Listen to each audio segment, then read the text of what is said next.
Hi hello friends, welcome back to the channel. ಇವತ್ತಿನ recipe ಬಂದು ಮೊಳಕೆ ಕಾಳು ಸೊಪ್ಪಿನ ಬಸ್ಸಾರು ಹೇಗೆ ಮಾಡೋದು ಅಂತ ನೋಡೋಣ ಬನ್ನಿ. ಮೊದಲಿಗೆ ಒಂದು ಪಾತ್ರೆಗೆ ನೀರನ್ನು ಹಾಕ್ಕೊಳ್ತಾ ಇದ್ದೀನಿ. ಇದಕ್ಕೆ ಮೊಳಕೆ ಕಟ್ಟಿದ ಹುರುಳಿಕಾಳನ್ನು ನಾನು ಹಾಕ್ಕೊಳ್ತಾ ಇದ್ದೀನಿ. ಒಂದು ಅರ್ಧ ಕಪ್ಪಷ್ಟು ಹಾಕ್ಕೊಂಡಿದ್ದೀನಿ. ಇದಕ್ಕೆ ನಂತರ ಸಬ್ಸಿಗೆ ಸೊಪ್ಪು ಮತ್ತು ಕಿರಿಕಿರೆ ದಂಟು, ಎಲ್ಲ ಬೆರಕೆ ಸೊಪ್ಪನ್ನು ನಾನಿಲ್ಲಿ ಹಾಕ್ತಾಯಿದ್ದೀನಿ.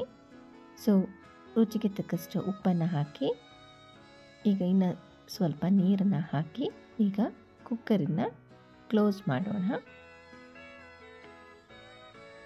ಇದನ್ನು ನಾವು ಒಂದು 2 ಕೂಗನ್ನು ಕೂಗಿಸ್ಕೊಳ್ಳೋಣ. ನೋಡಿ, ಈಗ ಬೆಂದಿದೆ. ಇದನ್ನು ನಾವು ಸೋಸ್ಕೊಳ್ಳೋಣ.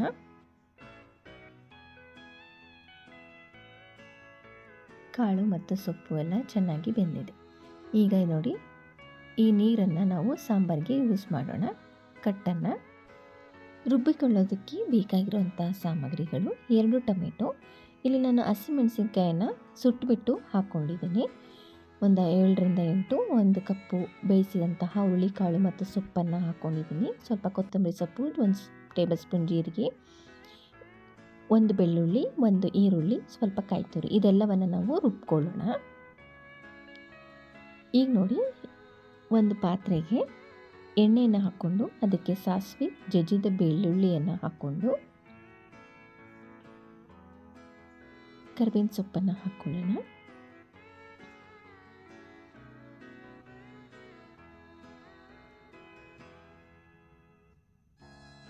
ಈಗ ರುಬ್ಬಿದಂತಹ ಮಸಾಲೆಯನ್ನು ನಾವಿಲ್ಲಿ ಹಾಕ್ಕೊಳ್ತಾ ಇದ್ದೀನಿ.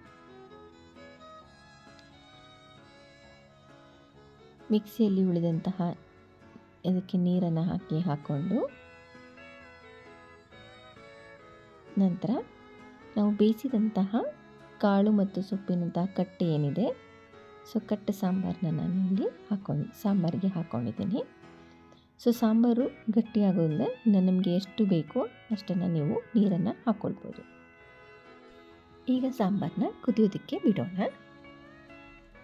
ಇನ್ನೊಂದು ಕಡೆ ಒಂದು ಪ್ಯಾನಿಗೆ ಎಣ್ಣೆಯನ್ನು ಹಾಕ್ಕೊಳ್ಳೋಣ. ಜಜ್ಜಿದಂತಹ ಒಂದು 3ರಿಂದ 4 ಬೆಳ್ಳುಳ್ಳಿಯನ್ನು ಹಾಕ್ಕೊಳ್ತಾ ಇದ್ದೀನಿ. ನಂತರ ಒಂದು 4 ಎಸಳು ಕರಿಬೇವಿನ ಸೊಪ್ಪು, 1 ಹಸಿಮೆಣಸಿನ್ಕಾಯಿನ ಹಾಕ್ಕೊಂಡಿದ್ದೀನಿ. ಒಣಮೆಣಸಿನ್ಕಾಯಿ ಬೇಕಿದ್ದರೆ ಹಾಕ್ಕೊಳ್ಬೋದು. ಇಲ್ಲಿ 1 ಈರುಳ್ಳಿಯನ್ನು ಸಣ್ಣದಾಗಿ ಹೆಚ್ಚಿಟ್ಟಂತಹ ಈರುಳ್ಳಿಯನ್ನು ಹಾಕ್ಕೊಂಡಿದ್ದೀನಿ. ಈರುಳ್ಳಿಯನ್ನು ಕೆಂಪಾಗೋವರೆಗೂ ಇದನ್ನ ಫ್ರೈ ಮಾಡೋಣ.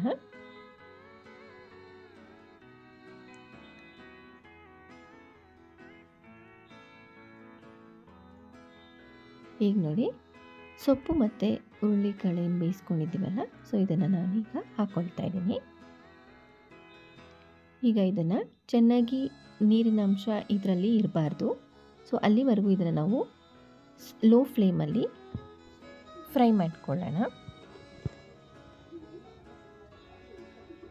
ನೀವು ಇದಕ್ಕೆ ಆಲ್ರೆಡಿ ಉಪ್ಪು ಹಾಕಿ ಬೇಯಿಸಿರೋದ್ರಿಂದ ನೋಡಿಬಿಟ್ಟು ಇದಕ್ಕೆ ರುಚಿಯನ್ನು ಹಾಕಿ.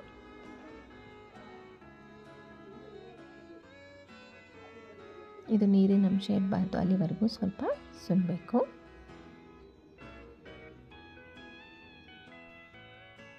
ಈಗ ನೋಡಿ, ಇದಕ್ಕೆ ಸ್ವಲ್ಪ ಕಾಯಿ ತುರಿಯನ್ನು ಹಾಕ್ಕೊಳ್ಳೋಣ.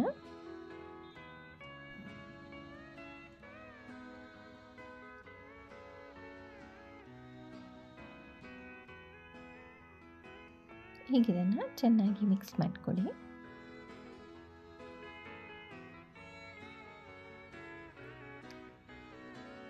ಈಗ ನೋಡಿ, ಸೊಪ್ಪು ಕಾಳು ರೆಡಿಯಾಗಿದೆ. ಈಗ ಇನ್ನೊಂದು ಕಡೆ ನಾವು ಬಸ್ಸಾರನ್ನ ಕುದಿಯೋದಕ್ಕೆ ಬಿಟ್ಟಿದ್ವಲ್ಲ, ಈಗ ಅದು ಕೂಡ ಕುದೀತಾ ಇದೆ. ಈಗ ನೋಡಿ, ಇವಾಗ ಸ್ಟವ್ನ ಆಫ್ ಮಾಡೋಣ. ಈಗ ಸಾಂಬಾರು ರೆಡಿಯಾಗಿದೆ. ಇದನ್ನು ಸರ್ವಿಂಗ್ ಪ್ಲೇಟ್ಗೆ ಸರ್ವ್ ಮಾಡ್ಬೋದು.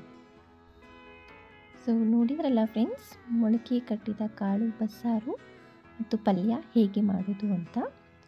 ನೀವು ಕೂಡ ಮನೆಯಲ್ಲಿ ಟ್ರೈ ಮಾಡಿ ನಿಮ್ಮ ಅನಿಸಿಕೆ ಅಭಿಪ್ರಾಯವನ್ನು ಕಮೆಂಟ್ಸ್ ಮೂಲಕ ತಿಳಿಸ್ಕೊಡಿ. ಈ ವಿಡಿಯೋ ಇಷ್ಟ ಆದಲ್ಲಿ ಲೈಕ್ ಮಾಡಿ, ಶೇರ್ ಮಾಡಿ ಮತ್ತು ಚಾನಲ್ನ ಸಬ್ಸ್ಕ್ರೈಬ್ ಮಾಡಿ. Thank you all.